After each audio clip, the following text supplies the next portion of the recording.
చేయాలని చెప్పి పోలీసు వాళ్ళని కోరుతున్నాము. వాళ్ళు చూస్తేనే ఇట్లా హాస్పిటల్ మేనేజ్మెంట్ కే సపోర్ట్ ఇస్తున్నారని మాకు తెలిసిపోయింది. నిన్న నైట్ నుంచి వాళ్ళు ఇక్కడనే స్టే చేసినారు. అది కాక బిల్డింగ్ ఆ సవేరా బిల్డింగ్ మేనేజర్ బాలకృష్ణ గారును, దాని తర్వాత ఇట్లా హాస్పిటల్ కి సంబంధించిన వాళ్ళ మేనేజర్ మాతో వచ్చి మాట్లాడి, మీకు ఏమన్నా అంతో ఎంతో డబ్బులు కావాల్సింటే మీరు పెట్టిండేట్టు కావాల్సింటే రిటర్న్ ఇప్పిస్తాము, అది ఇది అని చెప్పడం కూడా జరిగింది. మేము దాన్ని కూడా ఇగ్నోర్ చేయడంతో వాళ్ళు పొద్దున్నే ఇట్లా మేము అంతా ఇట్లా సిపిఎం వాళ్ళని, ఇట్లా యూత్ యూనియన్స్ ని, ఇట్లా స్టూడెంట్స్ ని అందరినీ పిలుచుకొని వచ్చి ధర్నా చేస్తాం హాస్పిటల్ ముందర.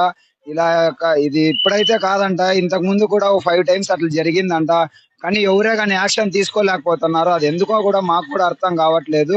ఈ సవేరా మీద ఇంత పెద్ద హాస్పిటల్ అని చెప్పేసి అందరూ బాగా చూస్తారని చెప్పేసి వీటికి వస్తారు. వీటికి వచ్చిన తర్వాత వీళ్ళేమో మనిషి ప్రాణాలను అడ్డం పెట్టుకొని డబ్బులు అయితే ఏ విధంగా లాగుతున్నారో మనకు అందరికీ తెలిసిందే. పోలీసు